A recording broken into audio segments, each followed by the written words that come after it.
Gracias por estar con nosotros nuevamente en Conceptualizando. En el día de hoy hemos comenzado un poquitico más tarde, pero con el mismo deseo pues, de compartir con ustedes, de conceptualizar con ustedes. Tenemos un invitado muy especial en el día de hoy. Sin embargo, antes de presentar ese invitado, pues queremos compartir algo que nos sucedió en el día de hoy. Un amigo nos llamó, amigo de los amigos que uno tiene, que le tienen cariño a uno, y me dice, mira, si tú sigues diciendo lo que estás diciendo, no vas a conseguir anuncios. Yo lo escuché y bueno, le dije, mira, trata de ver qué fue lo que yo hice, qué fue lo que yo dije, para que entonces tú me retroalimentes de una manera diferente, ¿verdad? Entonces después otro me dice, una persona que está haciendo un trabajo de herrería, y esa persona me plantea, mire, por allá, todos los muchachos que siempre le dan su peso para que vayan a las actividades políticas, no fueron. Y el diputado de la zona planteó que no vayan a cobrar 25. Entonces, estamos hablando de que el clientelismo político que tenemos aquí no solamente se da en los momentos electorales, sino que también es muy potencializado en todo lo que es el tiempo que duran las personas en sus curules, en sus funciones. Y esto me retrotrajo a mí la idea de un autor que escribió un libro que se llama La Revolución Francesa, de Lamartine, era su apellido, y él planteaba que la democracia implicaba estar donde estaban las mayorías, que no importaba si fuera de derecha o de izquierda, sino donde estaban las mayorías. Y en ese sentido, nosotros queremos pues acogernos un poquito a ese pensamiento y explicarle a los televidentes, a los que nos están siguiendo, como dice mi amigo Dilando Fino, el mundo entero y la cantidad de teleoyentes y las redes sociales que nos están siguiendo, pues que realmente nuestro programa Conceptualizando no está ni a la derecha ni a la izquierda, porque es un programa que busca compartir conocimientos y que se basa en un principio fundamental, y es de tratar de llevar, además de ese conocimiento, lo que pudiera ser la verdad y apoyar todo lo que se conoce como justicia social, que es algo que la República Dominicana necesita. Por eso hemos estado en estos días pues compartiendo el pensamiento de Mahatma Gandhi, donde él planteaba en una oración que hizo a Dios, permíteme decir la verdad delante de los fuertes y no decir mentiras para ganarme el aplauso de los débiles. Y en ese sentido, cuando uno trata de decir la verdad, huye de decir la mentira, pues entonces uno está pues colaborando con todo este proyecto de justicia social que todo país necesita. En ese sentido, pues queremos darle hoy una bienvenida a nuestro invitado especial, que es Elías Wessing Chávez, candidato a la presidencia de la República por el Partido Quisqueyano Demócrata Cristiano. Bienvenido, Elías. Un placer, amigo Julián, estar en tu programa. Es desde ya muy edificante, porque aquí se aprende. No me digas. No, claro. Ahí usted hizo mención de autores y de personajes como Mahatma Gandhi que realmente han cambiado el curso de la historia de muchos pueblos y quizás del mundo. Sí, es importante poder compartir el conocimiento con la gente. Realmente, siempre que iniciamos el programa, nosotros compartimos un pensamiento bíblico o algo que tenga que ver con la sabiduría. Y esto es independientemente de que sabemos que usted es una persona creyente. Amén. Y en este caso, pues, el pensamiento lo planteaba Salomón, con su sabiduría. Y él plantea en el Eclesiastés, acuérdate de tu Creador, ahora que eres joven, así es, antes de que lleguen los días en que ya no sientas placer vivir. Y le queremos dejar este mensaje, pues, a los jóvenes. Este es un país de una población joven, que muchas veces, por la carrera en que vivimos, el hedonismo en que mucha gente está viviendo, ese narcisismo que mucha gente tiene, pues solamente se está fijando más en el tener que en el ser, y estamos olvidándonos pues de mejorarnos como personas, cada día, porque es un proceso que no termina nunca. Y ya que estamos entrando en materia, Elías, y que todo el mundo tiene una manera de ver el mundo, y que la gente siempre pues tiene alguna persona que la ha convertido en su líder, en quien seguir. ¿Qué líder realmente ha inspirado a Elías? ¿Qué liderazgo, qué líder pues ha seguido o trata de imitar en sus ejecutorias? Mira, esa máxima que tú acabas de mencionar de Eclesiastés era el lema de un programa que yo dirigía en la radio hace unos cuantos años, que se llamaba Juventud Valiente, y comenzaba a las 6 de la mañana. Era en la 88.5 FM, ahí en la San Martín con 27 de febrero, una emisora que había ahí, que después fue la oficina de la CODUE por un tiempo. Y eso viene como base de la pregunta que tú me estás haciendo. Mira, el líder por excelencia mío es sin lugar a dudas Jesucristo, desde el punto de vista teológico y desde el punto de vista humano, porque el Señor vino al mundo a predicar la salvación de las almas, pero también Él habló de que junto con eso había añadiduras, había necesidades en el hombre que había que llenar. Eso trajo como consecuencia que nosotros en el año de 1986 pues cambiáramos nuestra mentalidad. La mentalidad antigua del hombre natural, el Señor me ayudó a través de su palabra a cambiarla en términos de que me convertí en una nueva criatura, como dice la Escritura. Siendo estudiante de una maestría en ciencia política, en uno de los trabajos que yo hice, pude lograr demostrar en ese trabajo al profesor. En este caso tú sabes que los profesores de ciencia política son muchas veces liberales, con conceptos de centro izquierda, muchas veces con una basamenta marxista, materialista, y no creen en Dios, son ateos.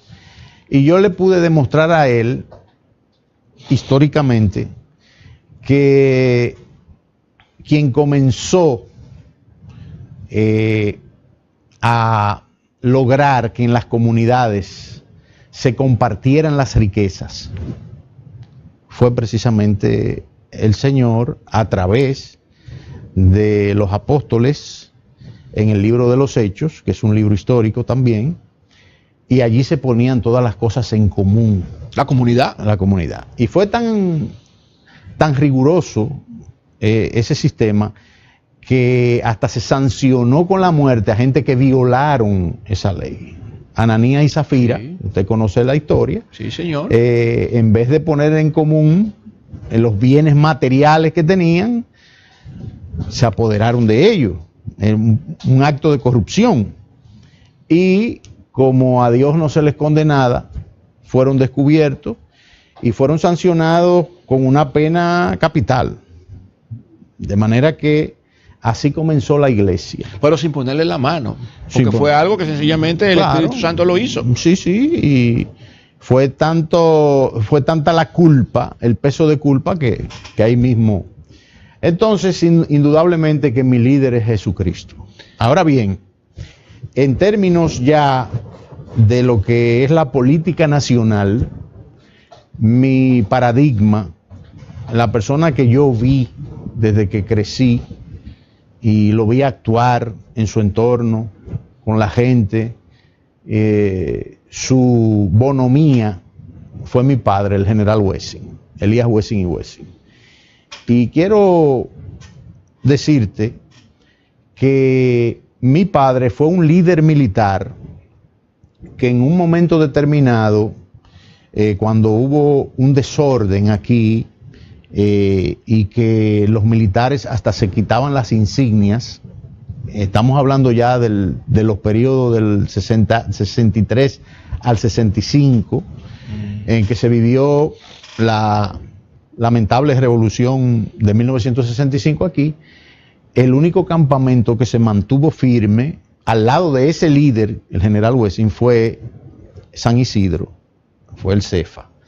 Y una de las cosas que nunca se han ponderado ni se han estudiado aquí, pero que nosotros nos vamos a encargar de eso, es precisamente cómo ese campamento, en vez de desertar, como hicieron otras instituciones, la Marina, en el Ejército, se quedaron firmes alrededor del general Wessing. Bueno, eso tenía una razón de ser. El general Wessing era un líder carismático, militar, que se ocupaba de su tropa.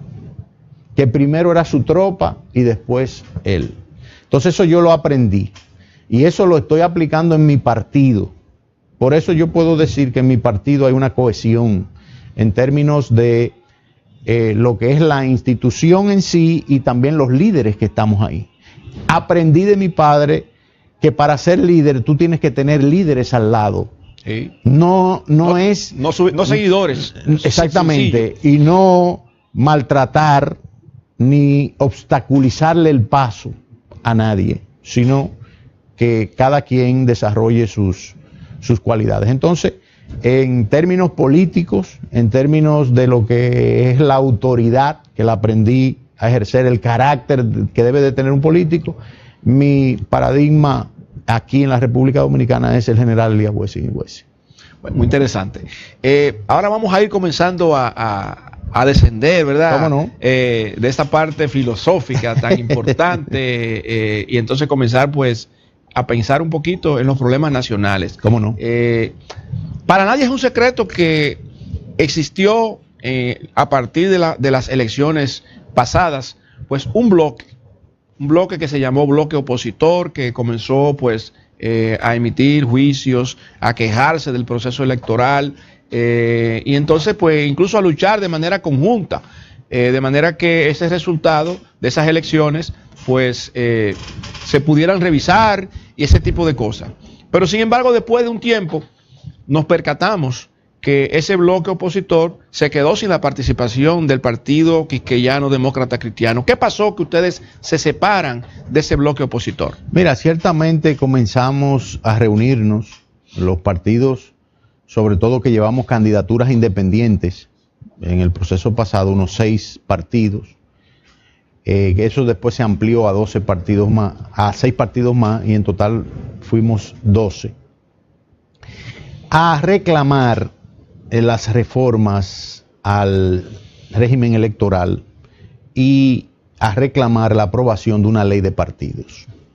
Todos al unísono nos dimos cuenta, tarde nos vinimos a dar cuenta, de que las elecciones del 2016 pasado iban a ser un matadero. Por eso, unos 5 días antes de esas elecciones nos reunimos en la Junta Central Electoral, los candidatos, no sé si tú te recuerdas, y nos recibió uno de los jueces del Pleno de la Junta Central. A partir de ahí comenzamos esa lucha a exigir que aquí algún día tengamos una ley de partidos y un régimen electoral. Pero, lamentablemente, hasta ahora, eso no se ha podido lograr. Razones las conocemos. Esos fueron los 2 temas que nos unificaron. Para eso se reunía ese bloque opositor.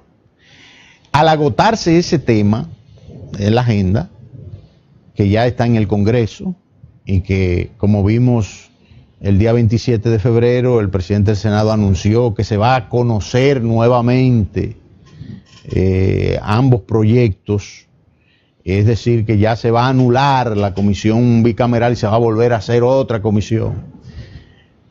Para después que ellos aprueben, entonces eso va a la Cámara de Diputados. No tenía razón de ser que nosotros siguiéramos en el bloque opositor, porque no habíamos contemplado, no se aprobó dentro de ese bloque, seguir discutiendo otros temas, como por ejemplo la deuda externa, analizar cómo este gobierno está hipotecando la economía del país y qué respuesta tiene la oposición a ese tipo de política económica que está llevando a cabo este gobierno, el tema de la migración haitiana, del éxodo de haitianos a la República Dominicana. Ese es un tema que cualquier oposición en este país tiene que abordarlo. El tema de la corrupción, de la impunidad. En ese sentido, se puede decir que al principio de que comenzó la Marcha Verde, pues hubo un apoyo de todos esos partidos, incluyendo nuestro partido, a la Marcha Verde. De hecho, los reclamos que ellos están los respaldamos. Lo que te quiero decir es que al no tocar otros temas, pues no tenía razón de ser de que el PQDC estuviera ahí. Ahora bien, nosotros nos retiramos y lo hicimos de manera civilizada, es decir, dejamos a la puerta abierta para en el futuro, no un futuro lejano, analizar nuevamente si cabe la posibilidad de que volvamos otra vez, porque sí ganamos algo ahí, muy importante, todos. Y es que el liderazgo de la oposición se pudo conocer ahí, y aun cuando las ideologías a veces no coinciden, a pesar de eso, como personas humanas que somos, pues pudimos darnos cuenta de que las cosas no eran tal vez como uno tenía premeditadamente acerca de uno de los. O sea que realmente se puede decir que aunque hubo esa separación del bloque, pues se tuvo algo positivo, y también es positivo el hecho de que se tenga abierta esa posibilidad. Claro, porque nosotros vamos ahora a hacer una breve pausa. Okay. Y vamos a retornar en breve con ustedes en Conceptualizando.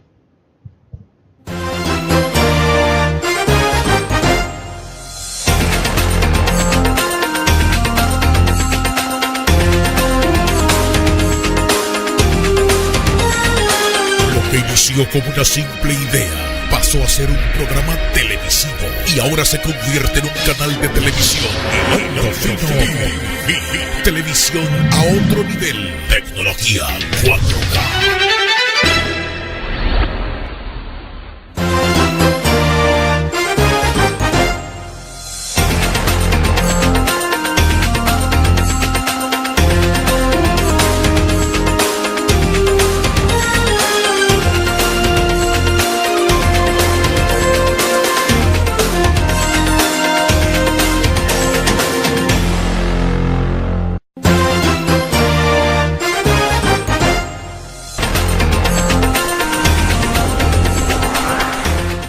Seguimos con ustedes en Conceptualizando y con nuestro invitado especial del día de hoy, que lo es Elías Wessing Chávez, presidente del Partido Quisqueyano Demócrata Cristiano, con quien continuamos conversando. Elías, ¿cómo tú visualizas la situación política actual de la República Dominicana? Después de este discurso del presidente, que debe de ser la premisa sobre la cual analicemos esta situación, nosotros tenemos, no voy a decir que somos pesimistas, porque no lo somos gente que creemos que esta nación va a superar muchos escollos y vamos a poder resolver muchos problemas estructurales. Esa es mi fe y la esperanza que tenemos. Pero el panorama que se pinta no es el más halagüeño después que escuchamos al presidente hablar. ¿Por qué? Bueno, porque vimos a un presidente en campaña, un presidente que lo que está es haciendo política para reelegirse nuevamente en 2020. ¿Por qué tú crees que ese discurso fue reeleccionista? No, pero solamente tú tienes que ver que fue un discurso lleno de propuestas repetidas, porque muchas de esas propuestas, como es por ejemplo la presa de Montegrande, se viene prometiendo aquí desde el año 2009, diciendo que se va a hacer, y en varios discursos, aún del mismo presidente Medina, eso se ha dicho. Y ahora vuelven otra vez a prometer eso. Pero si te fijas, se habla y se pontifica acerca de la colocación de bonos en el mercado financiero internacional.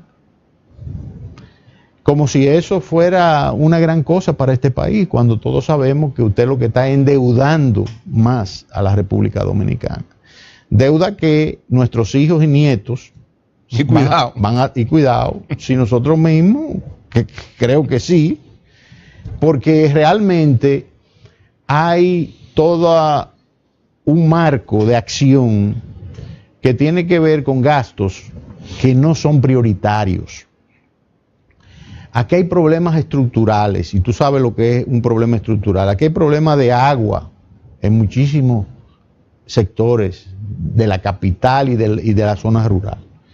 Y ese es un problema que no se le dio la continuidad que se le debió de haber dado, comenzando en los gobiernos de Balaguer, que hizo las presas, y después siguieron otras obras de infraestructura hidráulica, hidroeléctrica, pero no se hizo con una planificación debida. Entonces, tenemos sitios donde no hay agua todavía, donde la gente tiene que ir a un río o ir a una llave a buscar el agua. Es un problema estructural. Pero hay sitios donde no hay luz, energía eléctrica. Y hay comercios que para instalarse tienen que buscar una planta, tienen que buscar un inversor. Es decir, que son costos que se le agregan a esa pequeña inversión tal vez que tiene una familia de clase media, que el presidente dijo que aquí se aumentó la clase media. Y dijo también que la pobreza se disminuyó. Y yo pienso que esas son cosas que cuando uno la escucha del primer mandatario de la nación, en vez de alegrarse, lo que uno tiene que ponerse hasta triste, porque es que eso no se corresponde con la realidad ni la verdad. Porque es que la verdad debe ser el centro del accionar político ahora. El presidente de la Junta Central Electoral, ayer, cuando Fopredón cambió de presidente, que ahora es el presidente del Partido Reformista, Quique Antún, pronunció unas breves palabras, y algo que él dijo que a mí me gustó mucho fue que la verdad debe ser el núcleo del accionar. En ese caso él hablaba de la Junta, pero también de los partidos, y que ellos se han dado la tarea de conocer a los partidos políticos, a los líderes. Por eso nos invitaron a una reunión, cosa que no se había hecho nunca, y yo creo que ese debe de ser el camino. Entonces, para concluir tu pregunta, no veo que el panorama esté muy halagüeño, veo opacidad, y veo que vamos a tener que enfrentar una reelección que la mayoría del pueblo dominicano no la quiere. Desde el punto de vista de los partidos de oposición, ¿cómo tú ves el comportamiento de ellos en función, pues, de las problemáticas nacionales? Mira, yo pienso que cada partido de oposición, a diferencia de lo que puedan pensar algunos, de que dicen que no hay oposición, cada partido está haciendo su trabajo. Y yo hablo de los que conozco, con los que me he rozado ahí en el bloque opositor. Y creo que es legítimo que cada quien emprenda sus labores de tipo político y dé a conocer su proyecto de nación. Pero también entiendo que debe de haber cierta flexibilidad allá en el horizonte, de manera que pueda haber, de ser posible, una coincidencia de propósitos. Una coincidencia de propósitos y de propuestas. Porque en muchas cosas estamos de acuerdo. Yo creo que estamos más de acuerdo en muchas que en menos, en las que estamos con diferencias. Entonces, esas diferencias que hay, que son también, diríamos que muy pronunciadas, y no voy a decir que no, dejarlas A un lado para buscar un mecanismo de consenso y de entendimiento en relación con ella en su momento. Porque no es que se va a dejar de lado y se va a olvidar eso, ¿no? No, claro, porque las diferencias que son, digamos que filosóficas, ideológicas, pues van a estar. Mira, por ejemplo, nosotros somos un partido que nos oponemos a la educación sexual liberal y que nos oponemos al matrimonio gay. Nos oponemos a rajatabla. Y ese es un es un tema en el cual nosotros no nos vamos a poder poner de acuerdo con los liberales que están en la oposición o con los marxistas que creen en ese tipo de cosas. No nos vamos a poner de acuerdo. Entonces, un mecanismo, entiendo yo, que podría utilizarse para resolver esa problemática es el mismo referéndum que establece la Constitución de la República, que sea el pueblo dominicano el que decida determinados temas. Porque vamos a estar claros, es el pueblo que tiene que decidir eso. Pero aquí ni siquiera hay una ley de referendo. Aquí hay una serie de leyes orgánicas que todavía no se han aprobado, que el presidente debió de haberlas anunciado ahí. Entonces, ¿tú consideras que la idea que hemos estado planteando sobre precisamente que el pueblo recupere el poder que le ha otorgado a los partidos políticos, porque el pueblo ha sido, yo creo que noble, confiando en los partidos políticos, sí, no solamente en los partidos políticos que han gobernado, sino también en los otros partidos políticos que han sabido aliarse, correcto, ¿verdad? A los partidos que han ganado en su momento. Y quizá poder reconquistar ese poder con esa ley de referéndum y poder decir entonces como pueblo, esta es la ley de partido que nosotros necesitamos, porque ya que los partidos mismos no se ponen de acuerdo y lo que hacen es darle larga y más larga, y ahora con lo que tú analizabas que planteó el presidente del Senado, Pared Pérez, pues entonces va a comenzar de nuevo el proceso, hasta que nuevamente haya entonces una resolución y que vaya al Congreso y que finalmente pueda tener quizás un veto al final. Fue de la única legislación orgánica que habló el presidente, pero la alfombra que puso el senador Pared Pérez me dice a mí que que son proyectos que van a tener muchos problemas todavía para aprobarse, porque cuando tú me dices a mí que vas a eliminar la comisión bicameral, que fue la que estudió todo eso, y vas a formar otra comisión, y tú me dices a mí que lo de la primaria abierta y la primaria cerrada, ese no es el problema. De manera que cualquiera de las dos podría ser una solución. ¿Qué es lo que estamos hablando?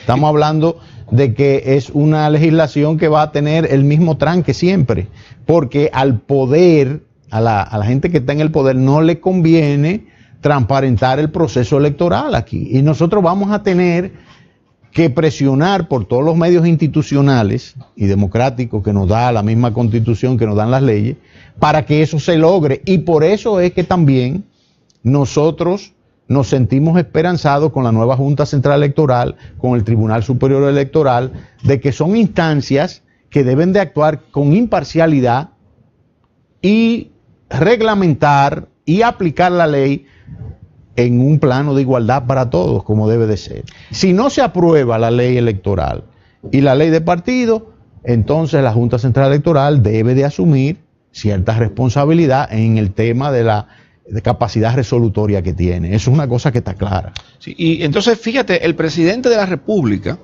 en el día 27 de febrero, pues quiso como hacer corresponsable a los sectores de la sociedad de lo que ha sido eso que él llamó el mejoramiento de la justicia en República Dominicana, ya que todos estos jueces fueron nombrados aparentemente, como él lo planteaba, con el concurso de los diferentes sectores, y como que se olvida, o se olvidó en su discurso, del poder real que tiene su comité político y él como presidente de la República, independientemente de las ternas que pudieran haberse sometido o que se hubiesen podido escuchar. Entonces ahora, cuando tú planteas esa esperanza que tú tienes y que tiene tu partido sobre esa imparcialidad que debería tener pues precisamente el Tribunal Superior Electoral y todos los demás tribunales, yo no sé si realmente está siendo muy noble con ese sentimiento. ¿Qué tan practicable podría ser esto si acaso se ejerció un poder de esa naturaleza en el nombramiento de ellos? Es que ahora nosotros estamos viviendo una experiencia en términos de lo que es la nueva Junta Central Electoral que no se había vivido antes. Ese ejercicio de apertura que tiene la Junta y el perfil que tienen los jueces del Tribunal Superior Electoral nos da determinada confianza de que las cosas pueden ser diferentes. Pero fíjate qué pasa. Eso que tú dijiste primero es una realidad. O sea, el comité político del PLD, cuando no puede resolver un tema de manera unánime, ¿qué sucede? Que entonces le pasa la pelota a otra instancia. ¿Qué es lo que han hecho con la ley de partidos y del nuevo régimen electoral? Pasarle la pelota al Congreso nuevamente, porque dentro de ellos no se han podido poner de acuerdo. Eso está claro. Vamos a hacer nuevamente, Elías, una pausa. Y cuando retornemos en Conceptualizando, retomamos el tema que veníamos tratando sobre este tema, ¿verdad?, electoral y la confianza que se pudiera estar teniendo en la Junta, etcétera. Seguimos en Conceptualizando.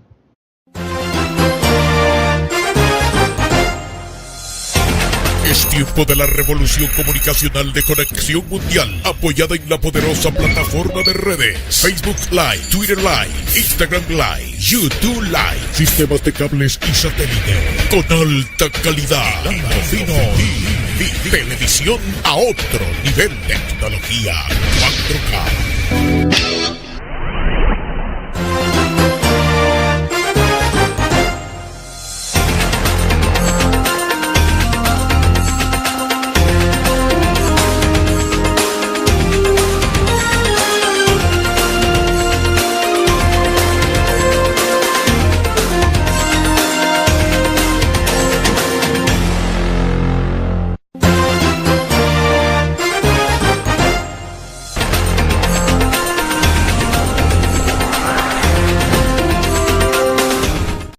Seguimos en Conceptualizando. Elías, yo quisiera preguntarte algo. Ya que tienes esa esperanza, y es lógico tener esperanza, debemos confiar en nuestros hombres, en nuestras instituciones, es lo correcto. Sin embargo, yo he notado un poquito de ambivalencia. Cuando la Junta Central Electoral pues habló del informe técnico que había dicho definitivamente que la pasada gestión pues había incumplido una serie de compromisos y que la confiabilidad que se tenía de los equipos que se usaron y todo esto, ese fue un informe fuerte, donde se dice que sencillamente esos equipos no sirven. Luego de esto, que esperaba pues los resultados de la auditoría de la Cámara de Cuentas.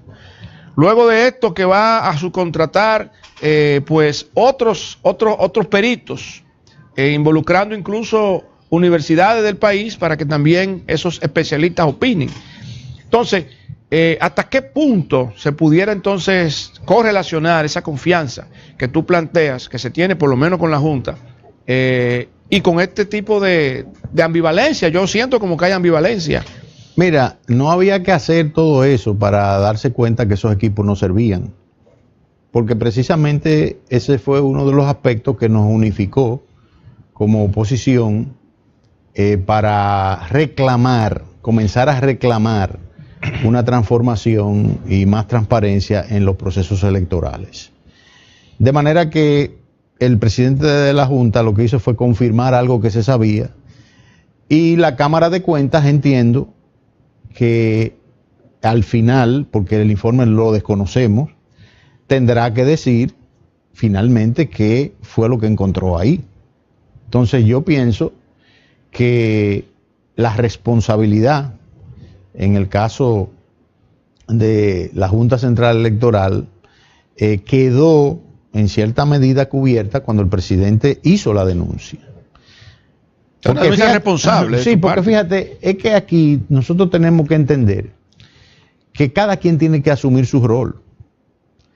¿Su rol de qué? Bueno, su rol en función de su jurisdicción y de lo que manda la ley en torno a tu actuación dentro de esa jurisdicción.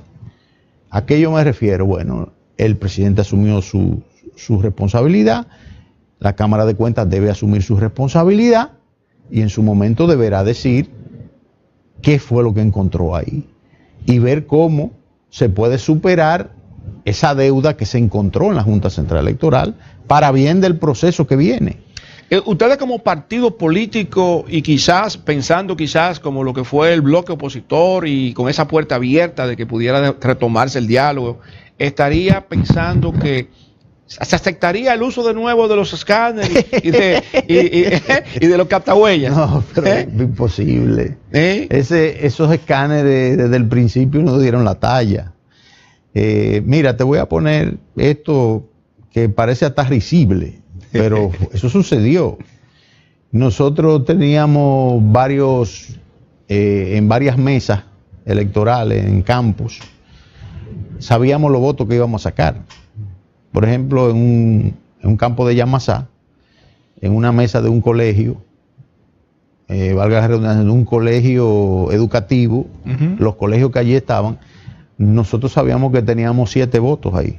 Esa era la...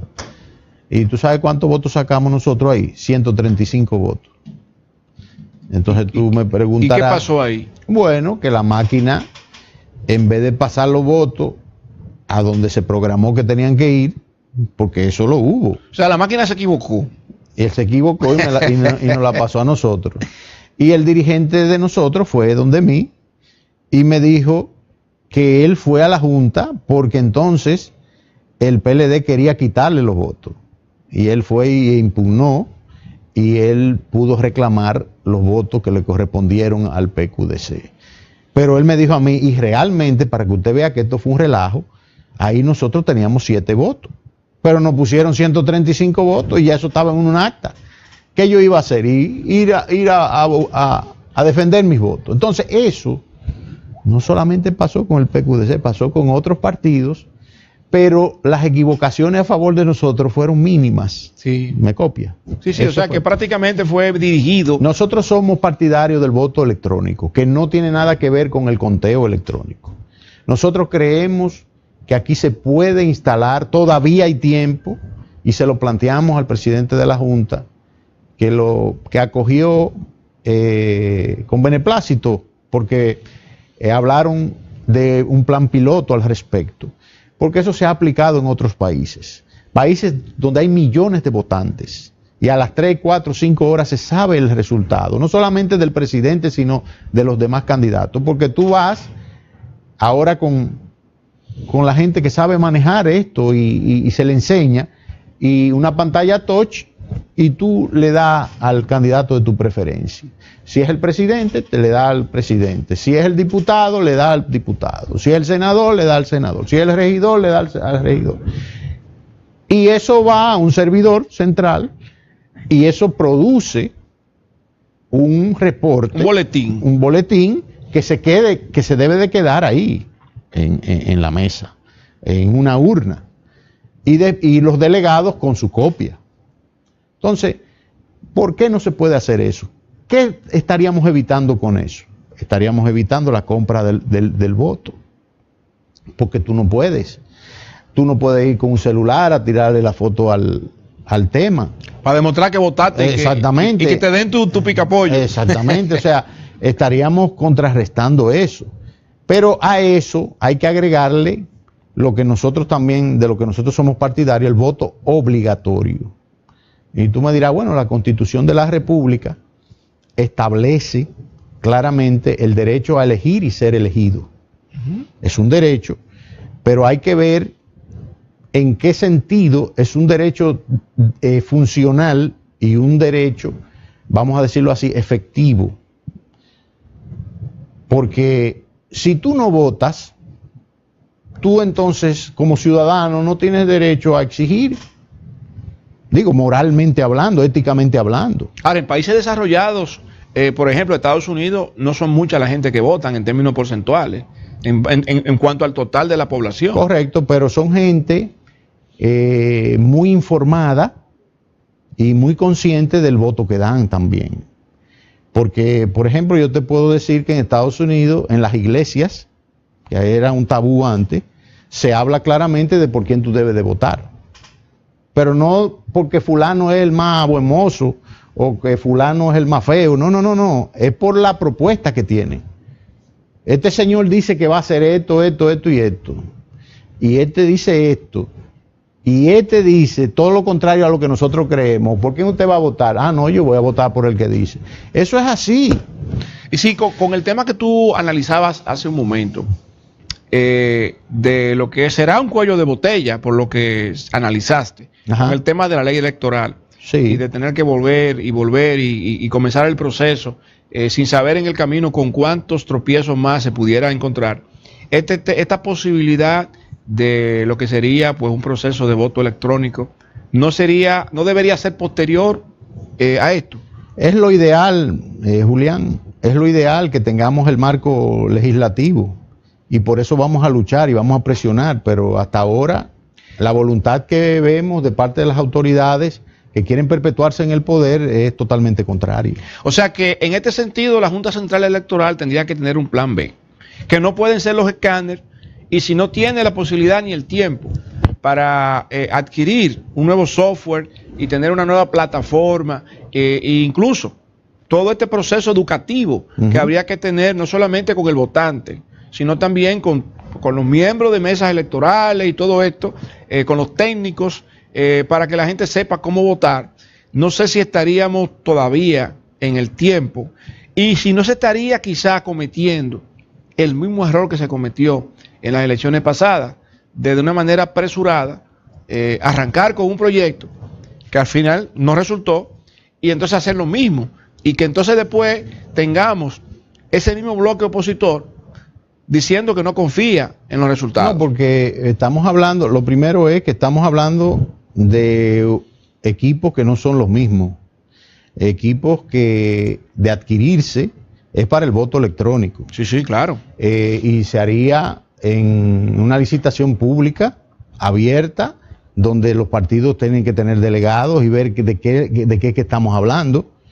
Y nosotros, con nuestros delegados técnicos, participar en la programación de todo lo que se haga ahí. Es así que tiene que ser, y eso la ley debe decirlo, y si no lo dice la ley, la Junta debe resolutarlo. Porque mira qué pasa.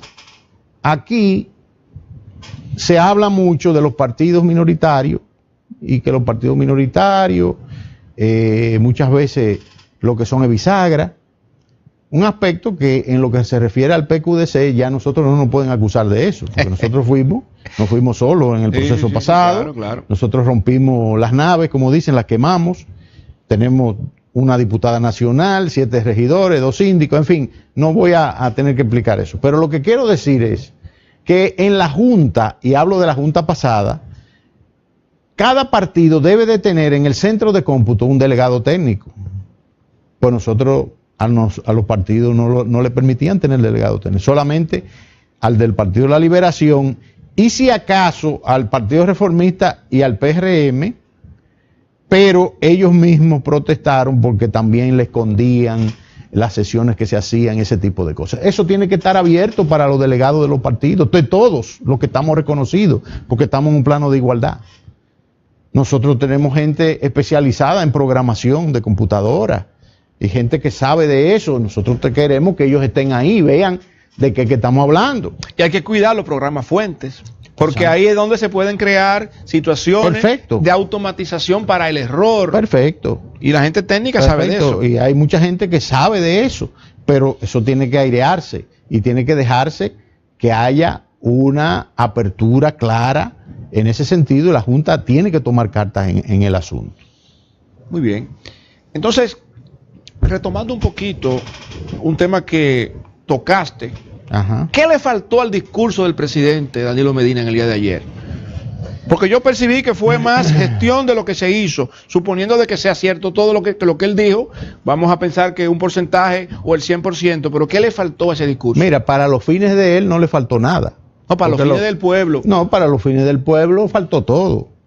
Porque es que usted tenía que dar un informe y rendir una cuenta de lo que pasó en 2017, básicamente. Usted tenía que decir que Obra Pública le presupuestaron tantos millones y Obra Pública ejecutó tantos millones y se hicieron tantas obras en esto, aquello, aunque él habló y me mostró un periódico donde están las obras y las cosas, pero con esos detalles que hay que hacerlo. Y lo propio en cada uno de los renglones importantes. Y entonces a partir de ahí, ahora en el 2018 nosotros vamos a implementar tal y tal programa y explicar de dónde va a sacar el dinero, porque ahí hay cosas que él anunció que no están presupuestadas para este presupuesto. Entonces, eso es lo que tiene que hacer el presidente. Y este tema, por ejemplo, de la reciente visita del Fondo Monetario Internacional, Banco Mundial, que han establecido pues prácticamente requerimientos a la República Dominicana para ellos entonces quizás colaborar con el tema del financiamiento para ese déficit fiscal que se está planteando en el presupuesto nacional, de manera que tampoco se tocó el impacto que eso va a tener en los bolsillos de la gente. Así es. Porque normalmente cuando hay una visita del Fondo Monetario y se hacen acuerdos en ese sentido, pues lo que ocurre es que la gente tiene un poder adquisitivo menguado y que compra mucho menos con lo que anteriormente compraba. Mira, Julián, cuando yo fui candidato en el recién pasado proceso, en el debate, que yo no sé si tú lo viste, sí, claro, yo fui, creo que el único candidato que habló de que era necesario hacer una reforma tributaria integral. Y no lo que nos da temor cada vez que viene el fondo, de que viene un paquetazo. Porque el paquetazo viene siendo un remiendo en tela vieja, como dicen, para empeorar las cosas. Entonces, ¿a qué yo me refiero con una reforma fiscal integral? Me refiero a que aquí hay que revisar muchos aspectos, pero sobre todo hacer o tratar de hacer en lo posible un sistema tributario que sea justo, lo más posible. ¿Y a qué yo le llamo justo? Bueno, que el que más tiene sea el más sacrificado en términos económicos. Y que se trate de incentivar que realmente aquí pueda haber una clase media fortalecida. Porque la clase media se fortalece cuando en lo económico su presupuesto familiar le da para ir y comprar en el supermercado, le da para ir y comprar ropa para vestir, le da para pagar su casa si es arrendada, alquilada. Entonces, ese tipo de concepto es el que tiene que primar en una reforma tributaria. Hay que revisar los incentivos fiscales que se dan aquí, que son unos 273 mil millones de pesos en incentivos. Hay que revisar mucho que ya no deben de tener algunos sectores esos incentivos. Revisarlo, pero de tal manera que si se dejan o se modifican algunos, sea porque eso se requiera y porque eso va a hacer más daño que bien en términos de industrias que están produciendo divisas para el país. Pero es indudable de que aquí, cuando tú pagas, por ejemplo, un galón de gasolina, tú estás pagando una de las gasolinas más caras de América Latina. Y eso entonces hay que revisarlo. El componente de lo que paga el ciudadano, eso hay que revisarlo. ¿A dónde van? ¿A qué sectores van? Y si van a sectores, ¿qué se ha hecho con esos recursos? Y si realmente se ha logrado la transformación, por ejemplo, del transporte público en este país. Que tú sabes que es un caos aquí en las horas pico, y hablo de la capital. Sí. Y hablo de la capital, o sea, y vemos cómo el presidente habla una vez más de la segunda línea del metro. Y entonces anuncia un teleférico que no te va a resolver ningún tipo de problema en términos de transportación. O sea, le va a dar un paseo a la gente de la Sursa y a la gente del ensanche Osama, de la parte baja del ensanche Osama, que van a cruzar en ese teleférico, y eso yo lo veo como una atracción de Disney World. Es decir, yo no sé si tú te has montado en Disney World, en una atracción que hay, que es un teleférico que te recorre todo el parque. Bueno, si eso es lo que usted quiere, usted lo logró, pero eso no te va a resolver el problema del transporte público. Usted tiene que hacer las líneas del metro, porque ese es un plan que debe de continuarse, pero usted tiene también que afuera crear las zonas donde van a estar los autobuses, que deben de estar cerca de las paradas de los trenes. Sí. Y hay una pregunta que no se me puede quedar, y esa valoración en ese tema del discurso del presidente, yo como que lo amarré con el tema del movimiento tricolor, Ajá. el tema soberanía.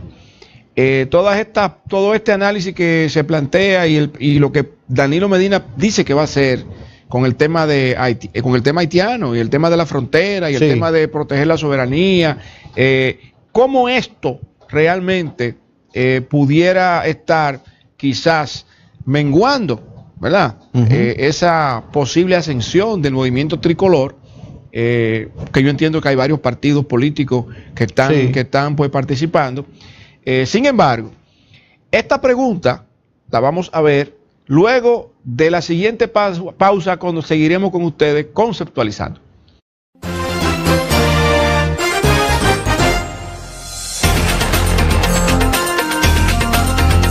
Es tiempo de la revolución comunicacional de Conexión Mundial, apoyada en la poderosa plataforma de redes Facebook Live, Twitter Live, Instagram Live, YouTube Live, sistemas de cables y satélite con alta calidad, fino y televisión a otro nivel de tecnología 4K.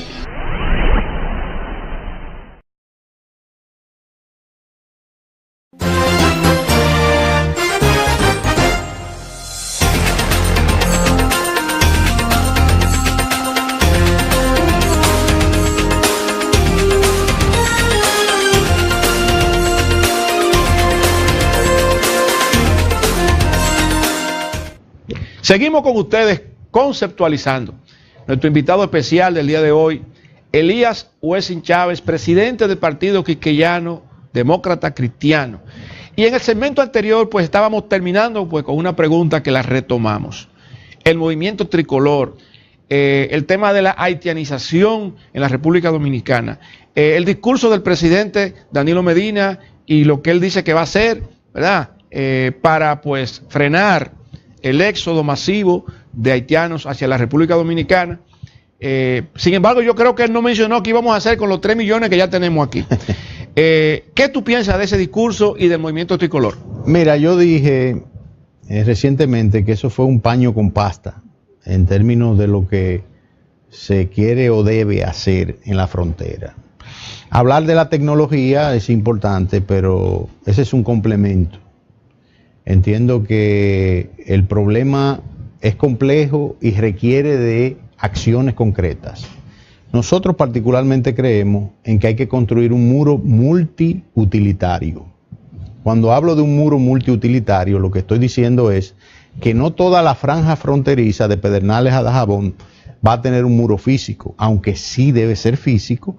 Hay partes donde se puede pensar en crear zonas comerciales del lado de nosotros y del lado de ellos,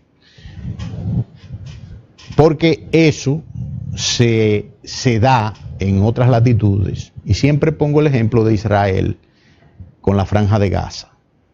Ellos tienen ese tipo de solución y los palestinos entran, pero a las 5 de la tarde vuelven otra vez y entran a su sector. Pero no entran a la ciudad, sino solamente a la franja. A su franja. Okay. Entonces, eso por un lado. Por el otro, la carretera internacional. Eso es una carretera que hay que reconstruirla. De Pedernales a Dajabón y viceversa. Para el patrullaje. Porque ahora mismo no hay patrullaje. Y no es verdad que con 25 drones y 900 efectivos nuevos es que se va a controlar esa situación. Tiene que darle facilidad a los militares, pero también tú tienes que mejorarle las condiciones de vida a esos militares y tienes que ver si se pueden crear unas 5 o 6 ciudades inteligentes, de las que la misma Organización de las Naciones Unidas ha propuesto en base a experiencias que se han visto en otros países. Y también usted tiene que aplicar la ley que dice que el empresario dominicano debe de aplicar el 80-20, es decir, un 80% de los trabajadores deben ser dominicanos y un 20% extranjeros. Podría ser extranjero. Sí, Podrían, exactamente. Eso hay que retomarlo. Ahora, ¿eso se retoma cómo? Con autoridad, con decisión y con inversión en la frontera, que el presidente no lo anunció. Él no habló de cuánto se iba a invertir en la frontera. Aquí hay aspectos o programas donde se invierte más que lo que se está invirtiendo en toda la franja y la zona fronteriza. Hay que ver cómo construcciones de casas modestas se hacen allá. Hay que ver cómo se incentivan a los maestros que vivan cerca de la zona fronteriza. En fin, hacer de la zona fronteriza una zona especial. ¿Para qué? Para que la gente se quede allá y también podamos revertir lo que está sucediendo, que los dominicanos están dejando el claro allá. Entonces, ese es un problema serio, grave, complejo, pero no es con lo que anunció el presidente que se va a resolver. Y aplicar la ley de migración. El que esté ilegal no puede estar aquí, tiene que irse a su país y en su país tiene que proveerle documentos. Y si quiere venir al país puede venir, pero tiene que venir cumpliendo con las normas migratorias de la República Dominicana. Yo te puedo decir que he vivido fuera de este país porque mi papá, cuando estuvo en el exilio, nosotros estábamos con él y yo tenía conciencia. Y en Costa Rica nosotros teníamos que ir a migración cada 3 meses a poner en orden los papeles. Entonces, en todos los países del mundo te exigen ese tipo de control. De control. Entonces, ¿por qué aquí nosotros no podemos hacerlo? Porque fulano y por allá se pone. No, haga lo que usted tiene que hacer en su país, porque ellos tienen que respetar nuestra soberanía, nuestra independencia. Eso no es así. Y entonces yo entiendo que el presidente ahí fue muy parco, no anunció nada y le dio de lado a ese problema. Y todo este tema de la apatridia que... No, eso es falso. Eso es falso, ¿verdad? Pero claro, porque la Constitución haitiana dice que todo nacional haitiano de origen, jus sanguinis, es haitiano. Es decir, que los que nacen aquí... Aunque nazcan aquí son haitianos. Aunque nazcan aquí son haitianos. Entonces aquí no lo quieren endilgar. No, hombre, no. Lo que hay es que también un aspecto, porque te dije que es un problema complejo, donde hay varias aristas que convergen. El tema de nuestra diplomacia. La diplomacia nuestra no hace nada con respecto a este tema. Los embajadores de nosotros deberían estar instruidos en este tema, en todos los cónclaves que participan en esos países, y opinar y escribir en los periódicos en esos países, comenzar toda una campaña y hacerle ver a la gente que nosotros tenemos realmente un problema y no podemos cargar con la desgracia lamentable de los vecinos. ¿Por qué entonces, viendo estas realidades que tú bien analizas, se quiere muchas veces plantear que las posiciones que defienden el control regulatorio y el respeto a nuestras leyes, pues es xenofóbico? No, eso es falso. Ese es un pretexto del léxico jurídico, del antagonismo que se da entre liberales y conservadores, porque en ese aspecto, ideológicamente, yo me defino como un político conservador. Entonces, el liberal siempre te va a argumentar eso. No, tú lo que eres un racista, que tú eres un xenófobo. Pero eso nos tiene sin cuidado. Yo lo que soy es dominicano, tú lo que eres dominicano. ¿Y por qué esa división que se notó hace una semana más o menos, o 10 días, hubo una posición de la Iglesia Católica donde hubo la carta de los obispos, y no se mencionó el tema haitiano? Y sin embargo, en el día de ayer, los evangélicos en primera plana estaban tocando ese tema. ¿Por qué esa ambivalencia? ¿Por qué esa falta de unión en un punto tan trascendental? Porque la carta del episcopado hablaba de la paz social que necesitaba el país y que no había paz por una serie de cosas, pero no menciona la paz que necesita el dominicano pudiendo tener, no teniendo esta invasión haitiana que tenemos. Yo pienso que hay obispos que están claros con ese tema. y que se han pronunciado al respecto. El mismo cardenal López Rodríguez que teníamos antes era un fervoroso defensor de la dominicanidad. Y yo pienso que en la Iglesia Católica convergen corrientes que hay que entender esa institución como institución.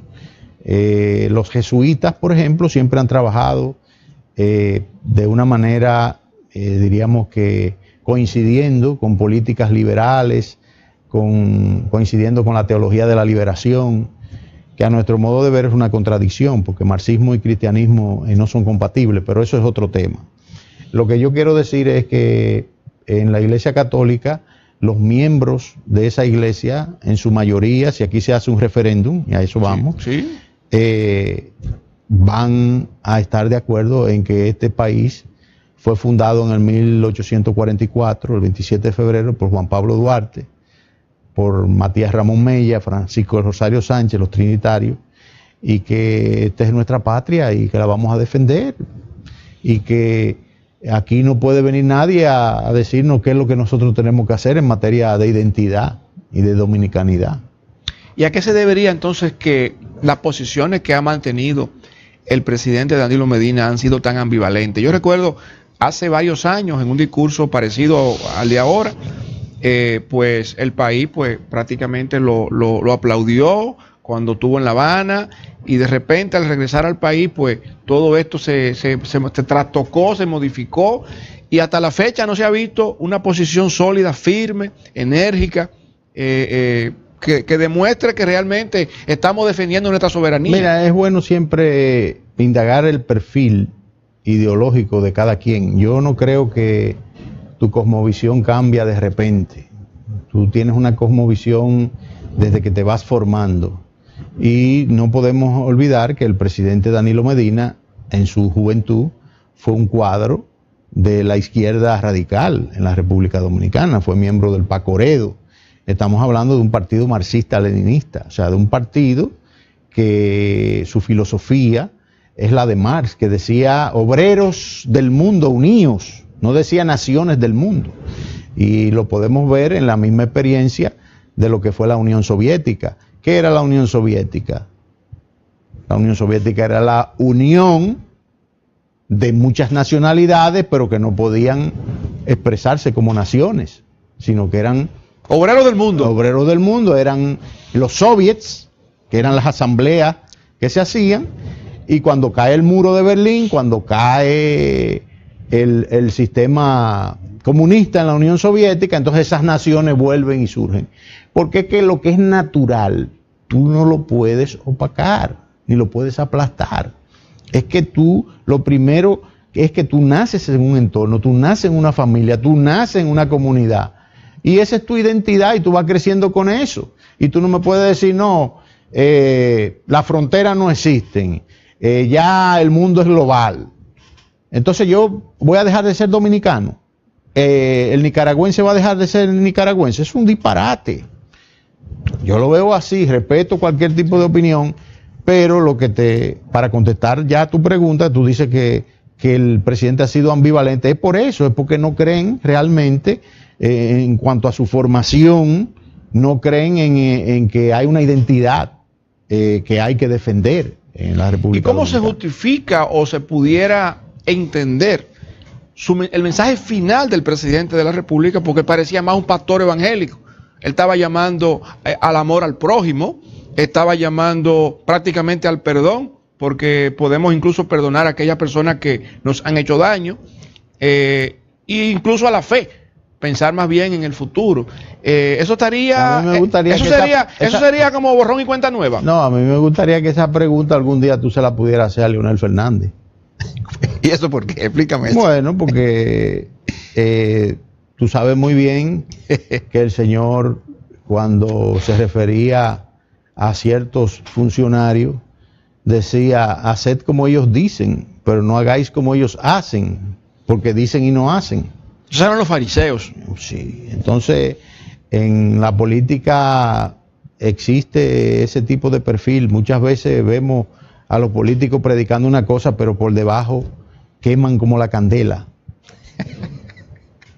Eso está muy bien. Sí, ¿no? Y pregúntaselo a Leonel un día eso. Bueno, pues yo... Y no solamente a él, sino a otros de los mismos compañeros de ese partido, que ahora mismo, aunque no se ha destapado, porque en eso sí son estrictos. Lavan la ropa en su casa. Exacto. Pero pienso que las circunstancias, en este caso, serán mayores y darán al traste con eso. Pues Elías, yo me siento muy contento, muy honrado, pues, de que hayas aceptado mi invitación en Conceptualizando, y quisiera darte la oportunidad, pues, para que cualquier palabra final, pues, se la pueda dirigir a la audiencia. No, yo te doy las gracias a ti por esta oportunidad en la que me he podido explayar con algunos temas. Tú sabes que uno va a ver ese programa y no puede desarrollar las ideas, y te felicito por tu programa y decirle al pueblo dominicano que hay esperanza, que este país tiene una bandera que dice Dios, patria y libertad, y en ese orden de prioridades es que vamos a resolver los problemas de la República Dominicana. Y creo firmemente que el lema bíblico de nuestra bandera, que dice: y conoceréis la verdad y la verdad os hará libres, verdad de la cual hablábamos ahorita, realmente algún día en nuestro país eso será una realidad, y los dominicanos tendremos una nación fuerte, desarrollada, próspera. Ese es nuestro deseo, y como político eso es a lo que nosotros aspiramos algún día. Y ojalá Dios, que es el que quita y es el que pone, algún día pueda nosotros ser favorecidos con esa gracia y poder dirigir los destinos de la República Dominicana. Bien, pues gracias, señores. Gracias primero, Elías, pues de nuevo por estar acompañándonos en el día de hoy. Y también las gracias a ustedes, amables televidentes, pues por elegirnos para estar con ustedes diariamente, conceptualizando.